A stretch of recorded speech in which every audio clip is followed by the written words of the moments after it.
पूरा देश की गाड़ी को खत्म कर दिया नितिन गडकरी ने। टोयोटा गाड़ी कहाँ है अभी आपकी? मेरी गाड़ी मेरे पास है। मेरे पास है। ठीक चल रही है?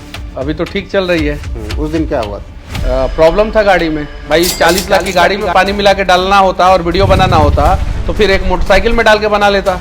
वो पटना का एक यूट्यूबर। ये जो मंत्री हैं जिन लोगों को बातें बुरी लग जाती है वो लोग तो हम जैसे लोगों जो आवाज उठा रहे हैं उनको तो कब का जेल में डाल दिए होते। किसी की गाड़ी में चिट्टी लग जा रहा है, किसी का गाड़ी बीच में ब्रेक डाउन हो जा रहा है, किसी की गाड़ी में एथेनॉल का मात्रा ज्यादा निकल जा रहा है। कहां से हम लोग अपने बाप के यहाँ से इथेनॉल खरीद के लाए हैं क्या? तो प्रॉब्लम एथेनॉल में नहीं है, प्रॉब्लम है अभी गाड़ियों के मैन्युफैक्चरिंग। नहीं, गाड़ी कंपनियां कह रही है कि भाई हमने E20 कंप्लायंट इंजन बना दिया है। साथ में ये भी कह रहे हैं कि मनीष कश्यप का ये दर्द बीजेपी से हुई बेरुखी की वजह से। जो बोल रहा है आपके वीडियो में कमेंट होंगे, जो बोल रहा है उनको बोलने दीजिए। क्या ये वीडियो से ही आवाज उठेगी या फिर इस वक्त देश में जहां से हर मुद्दे पे आवाज उठ रही वहां भी मनीष कश्यप दिखेंगे जंतर मंतर पर? ये लग रहा था कि आप नितिन गडकरी का सीधे इस्तीफा मांगेंगे मुझसे।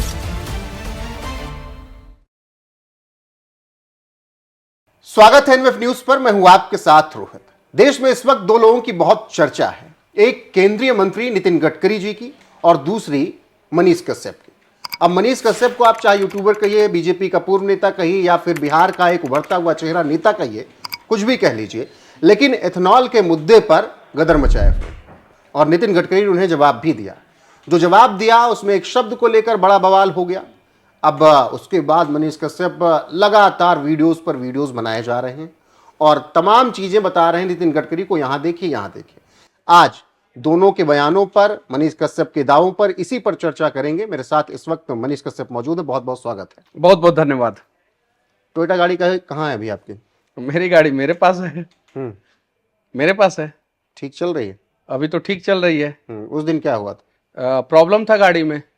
अभी तो रायपुर कोर्ट ने भी इस चीज को मान लिया, कंज्यूमर कोर्ट ने बाकायदा टोयोटा जो स्ट्रॉन्ग हाइब्रिड टेक्नोलॉजी का इस्तेमाल इनोवा हाई क्रॉस के लिए करता है, वहीं हाइब्रिड टेक्नोलॉजी का इस्तेमाल टोयोटा अर्बन क्रूजर के लिए करता है जो हाई राइडर के नाम से बेचता है, और वहीं टेक्नोलॉजी मारुति के ग्रैंड विटारा में है। और ग्रैंड विटारा गाड़ी एक रायपुर में एक डॉक्टर यूज करते थे, उसमें समस्याएं आई, हाइब्रिड में आई समस्याएं या उसके इंजन में आया समस्या, और कोर्ट ने जुर्माना लगाया कि नई गाड़ी दो और नहीं तो 21,60,000 रुपया दो। नहीं, वो लोग तो FIR करवाने पे आ गए आप पे। अरे आपकी गाड़ी है, आपका गाड़ी मैं इस्तेमाल कर रहा हूँ, प्रॉब्लम होगा, आप FIR कीजिएगा। तब तो ऐसे देश के लोग तो आपकी गाड़ी ही इस्तेमाल नहीं करेंगे, डर के मारे नहीं इस्तेमाल करेंगे कि भाई इसका गाड़ी मत लो, इसका गाड़ी लेने के बाद अगर समस्या आएगी, वीडियो बनाओगे तो FIR कर देगा।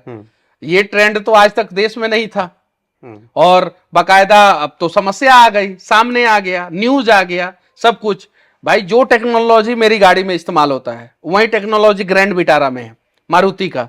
बाकायदा इन लोगों का मारुति का, सुजुकी का और टोयोटा का कोलिब्रेशन है, मॉडल कोलिब्रेट करते हैं, इंजन कोलिब्रेट करते हैं, टेक्नोलॉजी कोलिब्रेट करते हैं, और आ गया। अगर नहीं आया होता तो शायद देश के लोग कहते कि हाँ मनीष कश्यप शायद झूठ ही बोला होता। लेकिन भगवान के घर में देर है अंधेर नहीं। आज अभी मैं आपके पास बैठा हूं और परसों ही ये न्यूज फ्लैश होना शुरू हो गया, कल पूरा न्यूज में आया और आज तो पूरे देश के न्यूज में ये चीजें चल रही है कि जो मारुति कहता था, सुजुकी कहता था कि भाई हमने 1.5 करोड़ लोगों की गाड़ियों को ठीक किया है, सर्विस सेंटर में हमने मतलब कि सर्विसिंग किया है, और हमारे पास कोई E20 को लेके प्रॉब्लम नहीं आया, तो फिर क्यों प्रॉब्लम आया? जून 2024 की गाड़ी थी, जून 2024 की गाड़ी थी, और नवंबर दिसंबर 2024 में ही प्रॉब्लम आ गया था। यानी लोगों को प्रॉब्लम आ रही थी, पता ही नहीं था किस वजह से प्रॉब्लम आ रही है, और एजेंसी वाले बोल रहे थे कि एक्सटर्नल प्रॉब्लम है इसलिए हम वारंटी क्लेम नहीं करेंगे। लेकिन जब आप ने वीडियो बनाया उसके बाद फिर टोयोटा की प्रेस कॉन्फ्रेंस होती है, बताया जाता है कि पेट्रोल खराब था, पेट्रोल खराब था तो पेट्रोल कहां से आएगा? पानी कहां से आएगा? पानी कहां से आएगा? पेट्रोल में पानी कहां से आएगा? और कोई व्यक्ति अपनी 40 लाख की गाड़ी में पानी मिला के डालेगा? भाई 40 लाख की गाड़ी में पानी मिला के डालना होता और वीडियो बनाना होता तो फिर एक मोटरसाइकिल में डाल के बना लेता, गाड़ी में क्यों डालता? मतलब कि आपकी गाड़ी का इस्तेमाल अगर कोई करेगा और समस्या आएगी तो आप ये कहेंगे कि पानी डाला हुआ था। एथेनॉल का नेचर होता है जो मॉइस्चर कंटेंट को एब्जॉर्ब करता है, खींचता है अपने तरफ, और बहुत सारे पेट्रोल पंप में ये सारी चीजें सामने आई, आपने देखा होगा, सेपरेट हो जाता था, सेपरेशन हो जा रहा था, फिर सेपरेशन। तो ये समस्याएं हैं। एथेनॉल E20 तो आ गया, गाड़ी के ऊपर तो आप एक ढक्कन पे, फ्यूल टैंक पे E20 कंप्लायंट आपने स्टिकर साट दिया, लेकिन आपने 360 डिग्री इंफ्रास्ट्रक्चर डेवलप नहीं किया, और समस्याएं वहीं पे हुई। पेट्रोल पंप का जो टंकी है, स्टोरेज टैंक है, क्या वो E20 कंप्लायंट है? और सबसे बड़ी बात यह है कि पेट्रोल पंप पे जो काला पाइप के थ्रू गाड़ियों में डीजल या पेट्रोल डाला जाता है, उसको ट्रांसपेरेंट क्यों नहीं किया जा रहा है? पहले यह कहा जाता था कि भाई काला पाइप मजबूत होता है, उसके अंदर स्टील का बाइंडिंग और भी बहुत सारी चीजें। अब तो भाई व्हाइट पाइप भी बहुत मजबूत आ गया है, यूवी प्रोटेक्टेड और बहुत सारी चीजें प्रोटेक्टेड, और व्हाइट पाइप बहुत मजबूत, उसके ऊपर ट्रक चढ़ जाएगा, उसको आप काटेंगे तो कटेगा नहीं, उसको खींचेंगे तो नहीं खींचेगा। तो ट्रांसपेरेंट पाइप से फ्यूल टैंक, फ्यूल पंप से फ्यूल टैंक में फ्यूल डाला जाए। देश के पेट्रोल पंपों पे, डीजल पंपों पे आज से नहीं, जब से ये पंप आया है तब से मिलावट की घटनाएं सामने आती हैं। पहले डीजल में ये लोग किरोसिन मिला देते थे, उसके बाद से आपको 95 पेट्रोल आप ले रहे हैं, आप कैसे पता चलेगा आपको कि 95 पेट्रोल मिल रहा है, आपको 91 पेट्रोल नहीं मिल रहा है? 91 पेट्रोल, 91 ऑक्टेन वाला पेट्रोल यानी नॉर्मल पेट्रोल होता है, उसको ट्रेड पेट्रोल कहते हैं, जो जिसको ट्रेड करते हैं हम, उसको रिफाइन और ज्यादा करते हैं, ऑक्टेन नंबर बढ़ाते हैं तो 95 होता है, और ज्यादा बढ़ाते हैं तो 100 होता है। 100 महंगा होता है, XP 100 या स्पीड 100, पावर 100, ये सब महंगा होता है। आपको कैसे पता चलेगा? आप 95 डलवाए हैं कभी गाड़ी में अपनी? कैसे पता चलेगा? अब उसको कोई से कैसे पता चलता है? कैसे पता चलेगा? तो मुश्किल आप एक साबुन खरीदने जाते हैं तो उस पे लिखा हुआ रहता है सारा कॉन्फ़िगरेशन। आप एक दवा खरीदते हैं तो उस पे सारा चीजें लिखा हुआ रहता है। आप एक चिप्स खरीदते हो, उस पे सारा चीजें लिखा हुआ रहता है। आप रोज गाड़ी में तेल डलवा रहे हैं, आपको कैसे पता है कि 95 डल रहा है, 91 डल रहा है, एथेनॉल 20% है उसमें कि नहीं है? अच्छा, अभी जब एथेनॉल की जब बात हो रही है, आपने जब तमाम लोगों ने बात की गई तो ये हुआ कि अभी इंजन उस तरीके से नहीं बने, तो प्रॉब्लम एथेनॉल में नहीं है, प्रॉब्लम है अभी गाड़ियों के मैन्युफैक्चरिंग में। नहीं, गाड़ी कंपनियां कह रही है कि भाई हमने E20 कंप्लायंट इंजन बना दिया है, गाड़ी कंपनियां कह रही है, और सरकार ने नोटिफिकेशन जारी किया था कि 2023 से आपको इंजन बनाना शुरू करना है। इंजन बनता है, ऐसा नहीं है नहीं बनता है, कुछ इंजन रिलायबल होता है, कुछ इंजन नॉन रिलायबल होता है, कुछ इंजन किसी और फ्यूल पे अच्छा परफॉर्मेंस करता है, कुछ इंजन किसी और फ्यूल पे अच्छा परफॉर्मेंस करता है। ये तब पता चलता है जब इंजन को कम से कम 5 साल इंजन पे टेस्टिंग किया जाए, अलग अलग फ्यूल डाल के, अलग अलग टाइप के फ्यूल डाल के, अलग अलग पावर के फ्यूल डाल के, अगर उसको टेस्टिंग किया जाए और तब पता चलता है। तो 5 साल तक टेस्टिंग हुआ है कि नहीं हुआ है भारत के सड़कों पे, कौन कौन सी गाड़ियों पे टेस्टिंग हुआ है, कितनी गाड़ियों पे टेस्टिंग हुआ है, ये तो डेटा सार्वजनिक करना चाहिए। गवर्नमेंट क्यों नहीं सार्वजनिक कर रहा है? ARAI का रिपोर्ट अभी तक गवर्नमेंट ने सार्वजनिक नहीं किया। नीति आयोग ने तो बहुत सारी चीजें कहा था, सियाम का रिपोर्ट सार्वजनिक नहीं हुआ। और सबसे बड़ी बात यह है कि कुछ समस्याएं आ गई, नहीं तो ये जितने भी ये जो बड़े मंत्री हैं, जिन लोगों को बातें बुरी लग जाती है, वो लोग तो हम जैसे लोगों जो आवाज उठा रहे हैं उनको तो कब का जेल में डाल दिए होते। नहीं तो वो तो भला हो रायपुर को कंज्यूमर कोर्ट जी ने जो आप पे बोला सुना आपने? क्या बोला? वो पटना का एक यूट्यूबर भाई हम लोग आपको मिनिस्टर मानते हैं, आपको अभिभावक मानते हैं, गार्जियन मानते हैं, पटना का एक यूट्यूबर बोलने की क्या जरूरत थी? नाम रख देते, पटना का एक यूट्यूबर, पटना नाम रख देते, क्या दिक्कत था? Nitin Gadkari ji one of the best minister तब थे जब सिर्फ हाईवे पे फोकस करते थे, और सच में वो भारत के हाईवे मैन हैं, लेकिन सिर्फ हाईवे पे फोकस करते थे। तब जब से उन्होंने हाईवे के जगह तो डिपार्टमेंट भी नहीं था, जब से उन्होंने हाईवे के जगह पे इथेनॉल पे फोकस करना शुरू किया, गाड़ियों की भी एक हो गई और हाईवे का भी एक हो गया।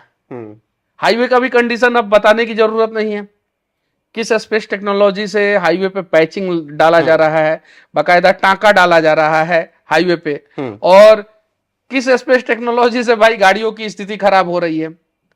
तो कहीं नहीं तो कहीं हाईवे मिनिस्टर हैं, हाईवे पे ध्यान दे, गाड़ियां अच्छी रहेगी, बहुत बढ़िया रहेगी, और इन सब चीजों को छोड़ दे, एथेनॉल को छोड़ दे, पेट्रोल को छोड़ दे, और गवर्नमेंट को एक मंत्रालय अलग सेपरेट कर देना चाहिए। ट्रांसपोर्ट से रिलेटेड मंत्रालय, गाड़ियों से रिलेटेड मंत्रालय एक सेपरेट करना चाहिए, और सेपरेट व्यक्ति को देना चाहिए। हाईवे राजमार्ग अलग किसी को दीजिए, ट्रांसपोर्ट अलग को दीजिए और पेट्रोलियम मिनिस्टर अलग को बनाइए। तो ये इनका ट्रांसपोर्ट मिनिस्ट्री है, तो ये कहते हैं कि भाई हम डिसाइड करेंगे कि गाड़ियों में क्या डाला जाएगा क्या नहीं डाला जाएगा, और इस हिसाब से ये एथेनॉल पे बातचीत करते रहते हैं।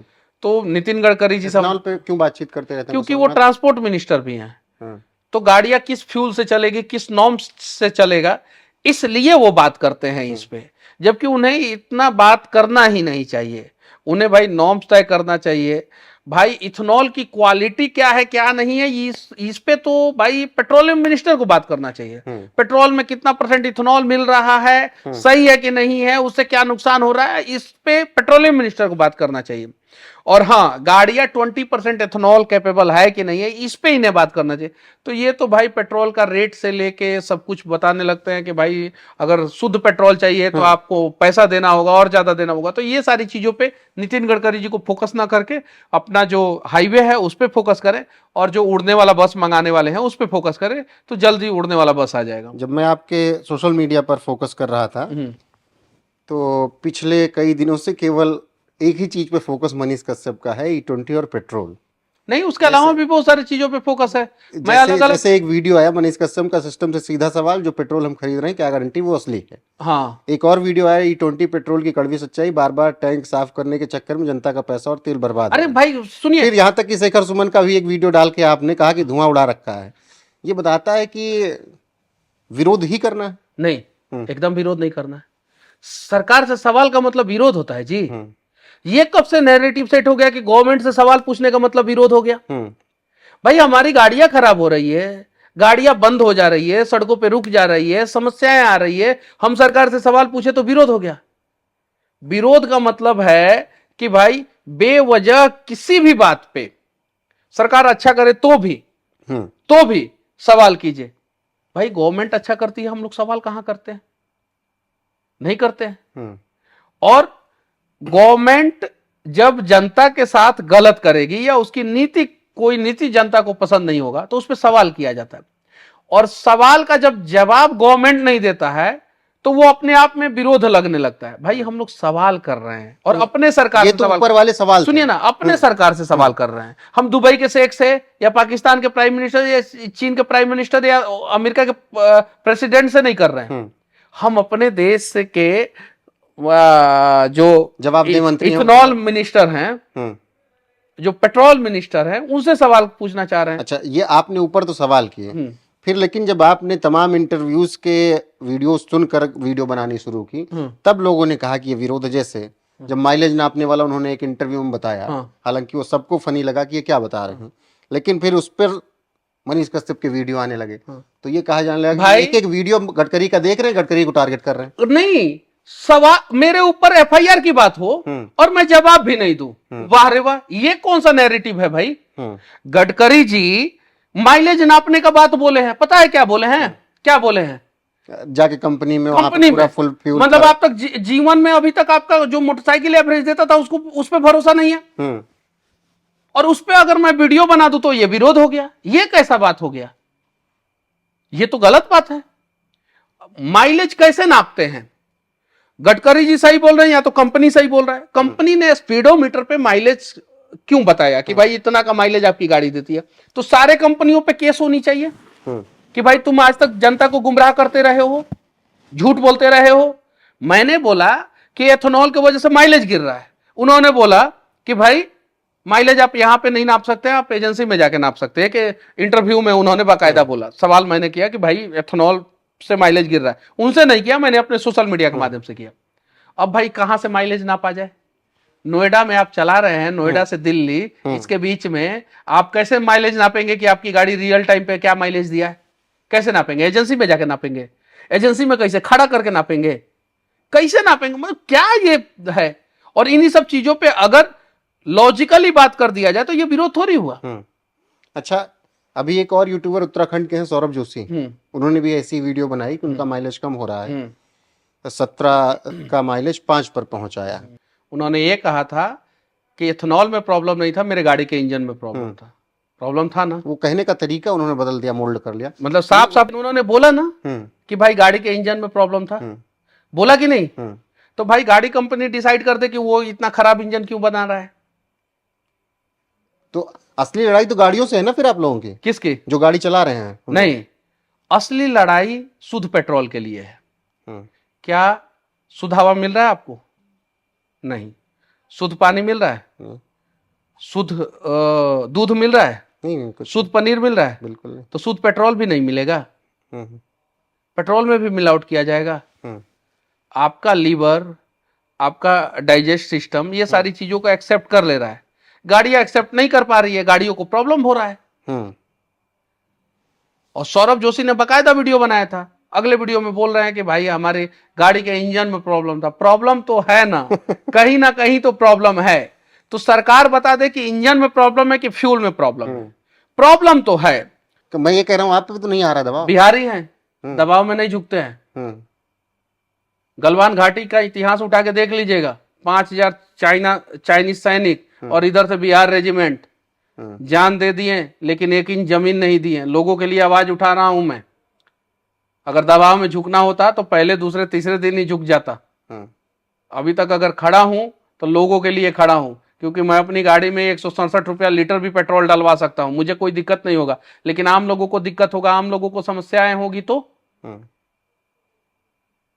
इन्फ्लुएंसर हम लोगों को बोला जाता है या यूट्यूबर बोला जाता है, जो भी बोला जाए, जो भी लोग समझे। हम लोगों का अल्टीमेट मकसद क्या होना चाहिए कि लोगों के लिए आवाज उठाए, सरकार तक लोगों की बातों को पहुंचाए। अब कुछ लोग कह रहे हैं कि हम लोग गुमराह कर रहे हैं। ये कहा जा रहा है कि नहीं कहा जा रहा है? वो साथ में ये भी कह रहे हैं कि मनीष कश्यप का ये दर्द बीजेपी से हुई बेरुखी की वजह से। कौन बोल रहा है ये बात? सोशल मीडिया पे जाइए देखिए, जो बोल रहा है आपकी वीडियो में कमेंट होंगे। जो बोल रहा है उनको बोलने दीजिए, फिर उनकी जब गाड़ियां खराब होगी तो उनको समझ में आएगा। देश के लोग शिक्षा व्यवस्था पे चुप थे, इसीलिए आज प्राइवेट स्कूल चकाचक हो गया और सरकारी स्कूल की स्थिति देख लीजिए। जब स्वास्थ्य व्यवस्थाएं जर्जर हो रही थी, सरकारी स्वास्थ्य व्यवस्था, उस समय चुप थे भाई कि मेरे घर का कोई तो बीमार हो ही नहीं रहा, मैं हॉस्पिटल जा ही नहीं रहा, तो मैं क्यों आवाज उठाऊं। इसीलिए सरकारी स्कूल का हालात खराब हो गया और रोज ना जाने कई एक सरकारी स्कूल बंद हो रहा है। और प्राइवेट स्कूलों का तो आप देख सकते हैं, सरकारी हॉस्पिटल का हालात खराब हुआ, प्राइवेट हॉस्पिटलों का देख सकते हैं। आज अगर हम लोग सरकार से सवाल कर रहे हैं तो गलत थोड़ी कर रहे हैं, लेकिन मिडिल क्लास और गरीब फैमिली का एक कहानी है कि उसको जब तक अपना पर्सनल लॉस नहीं होता है तब तक वो आवाज नहीं उठाता है। तो जैसे जैसे पर्सनल लॉस होगा वैसे वैसे धीरे धीरे लोग आवाज उठाना शुरू करते हैं। और जो आप बोल रहे हैं उसी सोशल मीडिया को खंगाल के देखिए, 99% लोग जो समर्थन में कमेंट कर रहे हैं वो नहीं दिखाई दे रहा है। किसी भी वीडियो को उठा के देखिए, बिल्कुल है कमेंट, सिंगल वीडियो उठा के देख लीजिए, और मेरे ही चैनल का नहीं, आप भारत के किसी भी चैनल का उठा के देख लीजिए, मोबाइल में सर्च मारिए, बिल्कुल आपका सोशल मीडिया, मेरा ही नहीं, आप आज तक का उठाइए, दैनिक भास्कर का उठाइए, जी न्यूज का उठाइए, न्यूज 18 का उठाइए, एनएमएफ न्यूज का उठाइए, आप अपने न्यूज चैनल का उठाइए, किसी भी न्यूज चैनल का। एक वीडियो उठाया, उसी पे एक आध सवाल कमेंट से ही ले लेता हूं। ये वो वाला वीडियो है, E20 पेट्रोल का खतरनाक सच, 100 में से 81 लोग बोले बर्बाद हो गया गाड़ी का माइलेज। अब इसके कमेंट में आ जाते हैं, देखिए। और ये किसका सर्वे है? ये आपने जो वीडियो डाला है नहीं, ये दैनिक भास्कर का सर्वे है, आपने वो लगाया है। एक विवेक रावत, उन्होंने लिखा, भाई मेरा हीरो स्प्लेंडर का कम हो गया है, नई गाड़ी है E20 और इंजन बहुत ज्यादा हिट हो तो क्या विवेक रावत देशद्रोही है? हम सवाल भी नहीं पूछे। कोरोना से देश के सभी लोग। सौरभ ने लिखा, आपके सुनिए, मुझे समझ नहीं आता ये कदम क्यों उठाया गया, पेट्रोल 200 लीटर बेचते पर गाड़ी का नाश करने पर क्यों तुले हैं बीजेपी वाले। तो सही बात है। कोरोना में जो लोग बीमार हुए, क्या वही लोग मानेंगे कि कोरोना आया था? जो लोग बीमार नहीं हुए वो लोग मानेंगे कि कोरोना ही नहीं आया था?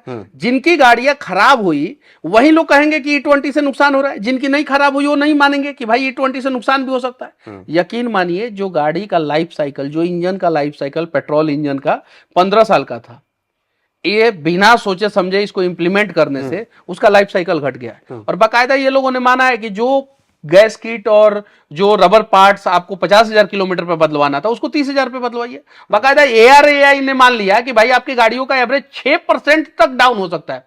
ARAI मेरे कहने पे रिपोर्ट बनाएगा, हरदीप पुरी जी मेरे कहने पे प्रेस कॉन्फ्रेंस में कहेंगे कि भाई 30,000 50,000 पे बदलवा रहे थे, आप 30,000 पे बदलवा दीजिए। मेरे कहने पे रायपुर कोर्ट, जो कंज्यूमर कोर्ट है, वो डिसीजन ले लेगा कि भाई 20,50,494 जुर्माना डाल देगा। अभी कोर्ट ने डाला ना एक गाड़ी के लिए, और मेरे कहने से दैनिक भास्कर सर्वे करेगा। 16 service centre, authorise service centre में दैनिक भास्कर गया था, जहां पे 81% लोगों ने माना कि भाई फ्यूल सप्लाई चेन में प्रॉब्लम आ रहा है। एनडीए के 53% वोटर कह रहे हैं कि भाई E20 सही नहीं है। एनडीए को, जो बीजेपी को वोट दिए, उसके 53% वोटर कह रहे हैं कि भाई, और जो 47% बचे, वैसा नहीं है कि 47% ने एक्सेप्ट कर लिया E20 को। 47% में कुछ लोगों ने बोला कि अभी हम इसके बारे में कुछ कह नहीं सकते, यानी या तो उनके पास गाड़ी नहीं होगी, या गाड़ी होगी तो अभी वो चला नहीं रहे होंगे। और E20 एथेनॉल मिक्स पेट्रोल का एक और प्रॉब्लम है कि अगर गाड़ियों को ज्यादा दिन तक आप गैराज में रख देते हैं, खड़ी कर देते हैं, खड़ी छोड़ देते हैं, तो भी समस्या आता है, क्योंकि टंकी में वो नीचे बैठ जाएगा, और जब नीचे बैठ जाएगा तो समस्या आएगा। तो E20 के लिए इंफ्रास्ट्रक्चर उस हिसाब से डेवलप नहीं था। और गाड़ियां बन जाए फिर E20 का प्रयोग किया जाए, गाड़ियां बन जाए, पेट्रोल पंप दुरुस्त हो जाए, और जिस टैंकर से पेट्रोल आता है रिफाइनरी से, वो टैंकर भी दुरुस्त होना चाहिए। एक ट्रक जिसमें आप बालू लादते हैं, बालू ढोते हैं, उसमें एक पतला सा तिरपाल प्रोटोकॉल के हिसाब से डालना होता है, पतला सा एकदम। हालांकि बालू वाले ट्रक में लोग तिरपाल नहीं डालते, प्रोटोकॉल के हिसाब से पतला सा। आलू अगर उससे सप्लाई करते हैं आलू, तो आपका ट्रक खुले में होना चाहिए, उसमें वेंटिलेशन होना चाहिए, क्योंकि आप तिरपाल अगर लगा देंगे तो आलू पूरा सड़ जाएगा। लेकिन बारिश आएगा तो आपको ढकना भी है, ठीक है। सीमेंट अगर आप ट्रांसपोर्ट करते हैं तो उसका तिरपाल अलग आता है, लेकिन चाय पत्ती अगर उसी ट्रक से ट्रांसपोर्ट करते हैं तो 3 लेयर में तिरपाल डालना पड़ता है उस ट्रक पे, एक नीचे, फिर बीच में, और फिर ऊपर, 3 लेयर में। क्यों? क्योंकि चाय पत्ती में हवा से भी नमी सोख के चाय पत्ती खराब हो सकता है। ट्रक एक, माल 3 अलग हो जाता है तो तरीका अलग हो जाता है। वैसे ही ये लोग क्या करते हैं कि सेम टैंकर में डीजल मंगवा लेते हैं, कभी कभी सेम टैंकर में कभी कभी पेट्रोल मंगवा लेते हैं, लेकिन आप और हम साबित नहीं कर पाएंगे कि उन्होंने सेम टैंकर में मंगवा लिया है, नहीं साबित कर पाएंगे। देश में कितने पेट्रोल पंप वाले हैं जो 3-3 टैंकर, 4-4 टैंकर अलग अलग सेपरेट रखे? आप बताइए, जिस टैंकर से आप E20 मंगा रहे हैं, उसी टैंकर से स्पीड मंगा दे रहे हैं। और वो छोड़िए, जिस टैंकर से आप पहले शुद्ध पेट्रोल मंगाया करते थे, उसी टैंकर से इथेनॉल मिक्स पेट्रोल मंगा दे रहे हैं। और टैंकर में भी समझिए, आप सरसों का तेल टैंकर से ट्रांसपोर्ट करते हैं तो अलग टाइप का टैंकर होता है, आप डीजल पेट्रोल ट्रांसपोर्ट करते हैं तो अलग टाइप का टैंकर होता है, आप दूध ट्रांसपोर्ट करते हैं तो देखिएगा व्हाइट टैंकर पूरा होता है, पूरा का पूरा व्हाइट टैंकर। अलकतरा ट्रांसपोर्ट करते हैं तो अलग होता है, पानी ट्रांसपोर्ट करते हैं तो अलग होता है। भाई पेट्रोल में भी अलग अलग टाइप आ गया है। आपने टैंकरों के लिए क्या नॉर्म्स बनाया? 50 लाख के टैंकर से बरौनी रिफाइनरी से या किसी भी रिफाइनरी से ये एथेनॉल मिक्स पेट्रोल निकलता है और पेट्रोल पंप तक जाता है। हमारे यहाँ बरौनी है तो बरौनी याद आता है। अमेरिका में वही टैंकर का प्राइस 1.5 से 2 करोड़ रुपया होता है। क्यों? क्योंकि मॉइस्चर कंटेंट पेट्रोल में ना मिक्स हो। अगर मान लीजिए टैंकर लेके निकला पेट्रोल और रास्ते में खूब बारिश आ गई और कहीं गलती से फ्यूल कंटामिनेटेड हो गया, मतलब कि वो मॉइस्चर कंटेंट को एब्जॉर्ब कर लिया, पेट्रोल खराब हो गया, तो क्या रिफाइनरी रिफंड करेगा पैसा? नहीं करेगा। और क्या पेट्रोल पंप का ऑनर वो टैंकर में जितना भी पेट्रोल है वो सड़क पे बहाएगा? तो ये समस्या नहीं बहाएगा। ये समस्या तो हर स्तर से है ना, हर स्तर से है। यानी 360 डिग्री इंफ्रास्ट्रक्चर डेवलप करना था। तो वही तो कहा जा रहा है कि आप एक घर पे हमलावर हो। नहीं, आप एक घर बनाना है तो घर का wind load, dead load, live load, seismic zone कौन सा है, ये सारा चीजें कंसिडर किया जाता है। सीमेंट का क्वालिटी क्या है, और चीजों का क्वालिटी क्या है, ये सारा चीजें। यहां पे तो कंपनी को बोल दिया गया भाई E20 इंजन बना दो। कंपनी ने वो जल्दी में 2030 उसको लक्ष्य दिया गया और उसको पहले ही बना के रेडी करना था। उसने बोला कि हाँ ठीक है, एक स्टिकर साट दो, और उसने साटना शुरू किया, बेचना शुरू किया। चलिए मान लीजिए कि E20 कंप्लायंट इंजन आ गया है। E20 कंप्लायंट पेट्रोल पंप कितना है इस देश में? E20 कंप्लायंट टैंकर कितना है? मतलब सीधा सा कहना है कि बिना तैयारियों के कर गया, बिना तैयारी का आपने घोषणा कर दिया कि भाई अब इथेनॉल पियो। तो यही लोग कह रहे हैं, जो लोग मान रहे हैं कि चलिए तैयारियां नहीं थी, उसमें से कुछ लोग ये भी कह रहे हैं, जैसे एक कमेंट में, आखिरी कमेंट ले रहा हूं, कि आपके ही उस वीडियो पे, कच्चे तेल के लिए विदेशों पर निर्भरता कम करने और अपने देश के किसानों को मजबूत करने की नीति से इतनी दिक्कत क्यों है? बहुत बढ़िया। या कोई माइलेज बर्बादी नहीं बल्कि देश के पैसे को देश में ही रोकने की एक बेहतरीन कदम है? हाँ, कितना लाख करोड़ रुपया बच थोड़ी रहा समस्या है, वक्त के नहीं, साथ सुधर कितना जाएगी। कितना लाख करोड़ बच रहा है? 1.5 लाख करोड़ रुपया। उस व्यक्ति को ये नहीं पता होगा कि कितना लाख करोड़ रुपया इंपोर्ट ड्यूटी बच रहा है, 1.5 लाख करोड़ रुपया। लेकिन जब 6% आपका माइलेज घट जा रहा है तो 6% एक्स्ट्रा पेट्रोल आपको मंगाना पड़ रहा है। ये ARAI का क्लेम है। 6% माइलेज घट जाएगा तो 6% एक्स्ट्रा पेट्रोल मंगाना पड़ेगा आपको, उसके लिए प्राइस देना पड़ेगा। आप 10 से 20 पे गए और 6% के लिए आपको एक्स्ट्रा पेट्रोल मंगाना पड़ रहा है तो 4% एथेनॉल बचा। रियल वर्ल्ड में 10% माइलेज घट रहा है तो 10 से 20 पे जा रहे हैं और 10% माइलेज घटा दे रहे हैं तो फिर एक्स्ट्रा पेट्रोल मंगाना पड़ा। पहला चीज। दूसरा चीज, जब पेट्रोल का इंपोर्ट ड्यूटी ही घटाना है तो ये 1.5 लाख करोड़ के चक्कर में क्यों पड़े हैं? 3 लाख करोड़ के चक्कर में पड़ी है ना। देश की जितनी भी पब्लिक ट्रांसपोर्ट है वो 100% एथेनॉल पे चलाई है। जितनी भी पब्लिक ट्रांसपोर्ट है, चाहे वो बस हो, जो भी हो, पब्लिक ट्रांसपोर्ट नेता खुद अपना भी। और सुनिए, और जितना भी सरकारी व्हीकल है, जितना भी सरकारी ऑफिस में, जितना भी गवर्नमेंट ऑफिस में व्हीकल चल रहा है, गाड़ियां चल रही है, वो सारा 100% एथेनॉल पे होना चाहिए। जितने भी सरकारी कर्मचारी हैं उनके लिए नियम लगा दीजिए, वो या उनके परिवार के सदस्य अगर गाड़ी लेंगे तो 100% एथेनॉल वाली गाड़ी लेंगे। और जितना भी मिनिस्टर है, मिनिस्टर के परिवार वाले हैं, रिश्तेदार हैं, उनके बेटे हैं, वो 100% एथेनॉल वाली गाड़ी खरीदे। 3 लाख करोड़ रुपया बचेगा। कितना? 3 लाख करोड़। तो देश सेवा सिर्फ मिडिल क्लास करे, अपना जेब कटवा के, और नेता लोग लूटते रहे और उनके बच्चे फेरारी पे घूमते रहे और सरकारी कर्मचारी मस्त बढ़िया गाड़ी में घूमते रहे। ये कौन सा देश सेवा हो गया भाई? और ये तो तरीका सही नहीं है। सीधे इंप्लीमेंट कीजिए आज का ये कि आज रात 8 बजे से जितने भी सरकारी कर्मचारी हैं वो 100% एथेनॉल वाली गाड़ी पे चलेंगे। जितना पब्लिक ट्रांसपोर्ट है वो 100% एथेनॉल पे ही चलेगा, दूसरे चीजों पे नहीं चलेगा। शुरुआत तो कीजिए, 2 साल उस पर प्रैक्टिकल कीजिए। सरकार सरकारी गाड़ी पे और मंत्री जी लोग अपनी गाड़ी पे। यही तो लोग कह रहे हैं कि थोड़ा सबर कर लीजिए। जो लोग इतना विरोध कर रहे हैं, थोड़ा सबर कर लीजिए, 1-1.5 साल, उसके बाद सवाल उठाना शुरू कीजिएगा। मतलब गाड़ी खराब हो रही है, आज सवाल उठाएंगे बाद में। कोरोना खत्म हो गया 2021 में और सवाल उठाएंगे 2025 में। राम मंदिर में चोरी हुआ 2026 में, सवाल उठाएंगे 29 में। तो राम मंदिर में अगर चोरी हुआ, पहले पूरा मामला हो जाने दीजिए। जब पहले हाँ 200 करोड़ रुपया का आंकड़ा आ गया है और सारा चीजें हो जाएगा। उसके बाद से 3 साल बाद आप सवाल कीजिएगा। नीट का पेपर लीक होगा आज और कहिएगा 3 साल बाद कि भाई नीट का पेपर लीक हुआ था, क्यों हुआ था? 3 साल बाद आवाज उठाइएगा। ये कौन सा लॉजिक है? और ये कौन सा महावैज्ञानिक व्यक्ति ये कमेंट किया है कि गाड़ियां खराब होगी आज, सवाल उठाइएगा, बीमार होइएगा आज और इलाज कराने जाइएगा 3 महीना बाद, तब आपको पता चलेगा। अच्छा, आप कह रहे हैं कि ये आवाज उठनी चाहिए जब सबकी। नहीं तो आप कह रहे हैं बंद कर देनी चाहिए, तो बंद नहीं, मैं ये नहीं कर रहा हूं। मैं तो आगे पूछ रहा हूं कि क्या ये वीडियो से ही आवाज उठेगी या फिर इस वक्त देश में जहां से हर मुद्दे पे आवाज उठ रही वहां मनीष कश्यप दिखेंगे जंतर मंतर पर, सीजेपी के प्रोटेस्ट जब वीडियो के माध्यम से सरकार को जवाब देना पड़ रहा है तो जंतर मंतर जाने की क्या जरूरत है? जब वीडियो के माध्यम से आवाज उठ सकता है। आज के समय में डिजिटल मीडिया सबसे बड़ा माध्यम है और वहां से जब सवाल उठाया जा रहा है, सरकार को बाकायदा जवाब देना पड़ रहा है, तो जंतर मंतर तो वो लास्ट ऑप्शन होता है। वहां पे अभी जाने की क्या जरूरत है? तो जहां से उठ रहा है वहां से सरकार सवाल का जवाब दे रहा है। और मैं कहना चाहता हूं कि हरदीप पुरी जी, आप पेट्रोलियम मिनिस्टर हैं, आप इस पे संज्ञान लीजिए। लोगों को समस्याएं हो रही है और आप E20 से E10 पे आ जाइए। और जितनी भी सरकारी गाड़ियां हैं, गवर्नमेंट सेक्टर की गाड़ियां हैं, जितना भी प्राइवेट लिमिटेड कंपनियों की गाड़ियां हैं, जितना भी KPO BPO में गाड़ी चलती है, और जितना भी कॉल सेंटर में गाड़ी चलती है, वो सबको इथेनॉल पे कर दीजिए। ठीक है, आखिरी सवाल नितिन गडकरी, उससे देश का पैसा बचेगा कि नहीं? इंपोर्ट ड्यूटी बचेगा कि नहीं? बिल्कुल, मैं तो उसमें हूं कि सबको तो भाई क्यों होना, सब भाई तो आम रहे भाई। आम आदमी का भाई ऐसे क्यों कर दिया जाए कि उसको हर जगह डाल के और पेर के और जूस निकाल लिया जाए? अब जूस जो निकल रहा है उसी से एथेनॉल बन रहा है। तो आम आदमी का जूस निकाल के और सरकार अपना खजाना क्यों भरेगी?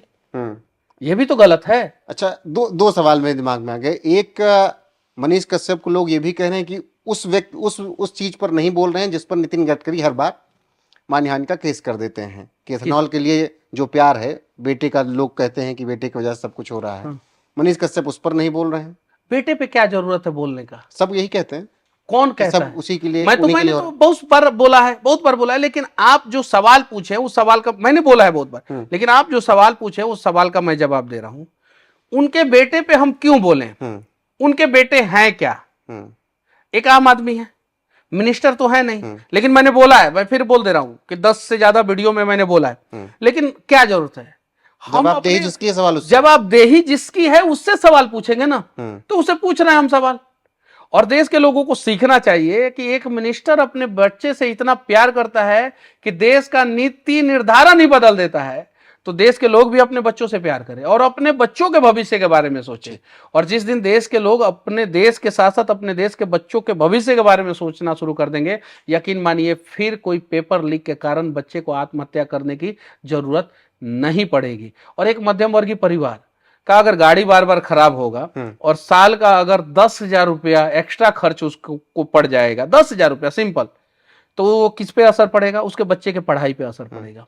क्यों? क्योंकि वो पढ़ाई पे 10,000 रुपया कम खर्चा करेगा। ये सोचिए ना। तो मैं सरकार से विनती करना चाहता हूं, फिर से मैं कहना चाहता हूं कि भैया हम आपका विरोध नहीं कर रहे हैं, आप E10 नियम लगा दीजिए और E20 के लिए कुछ समय दे दीजिए, और साथ ही साथ जितनी भी सरकारी गाड़ियां हैं, जितनी भी पब्लिक ट्रांसपोर्ट में चलने वाली गाड़ी है, उसके लिए 100% एथेनॉल वाला ही पेट्रोल पंप खोलिए और उसको स्ट्रिक्टली फॉलो कराइए। आपकी तो मुझे बहुत छोटी डिमांड लग रही, मुझे लग रहा था कि आप नितिन गडकरी का सीधे इस्तीफा मांगेंगे मुद्दे। नहीं, क्यों मांगेंगे इस्तीफा? हमने आज तक किसी वीडियो में इस्तीफा नहीं मांगा है। वो भले FIR करा दिया मेरे ऊपर, लेकिन मैं इस्तीफा नहीं मांगा हूं। मुझे पता है मेरा मिनिस्टर जो है वो हाईवे में बहुत कैपेबल है। हाईवे पे अगर मेरे नितिन गडकरी जी ध्यान देंगे, मैंने 200 वीडियो में उनका प्रशंसा किया, हाईवे पे अगर ध्यान देंगे नितिन गडकरी जी, मैं दावे के साथ कहता हूं कि उनके आगे कोई मिनिस्टर निकल ही नहीं पाएगा। एथेनॉल पे ध्यान देंगे तो हाईवे भी गड़बड़ होगा और गाड़ियां भी गड़बड़ होगी। बहुत शुक्रिया आपका हमारे साथ जुड़ने के लिए। फिलहाल मनीष कश्यप ने यहाँ पर जो बातें कही हैं उस पर आपकी राय क्या है, कमेंट सेक्शन में जरूर बताइएगा। आपकी भी गाड़ियाँ खराब हो रही हो, माइलेज कम हो रहा है, तो कमेंट सेक्शन में अपनी राय दीजिएगा। बाकी बने रहेगा हमारे साथ लगातार। इस वीडियो में बस इतना ही। नमस्कार।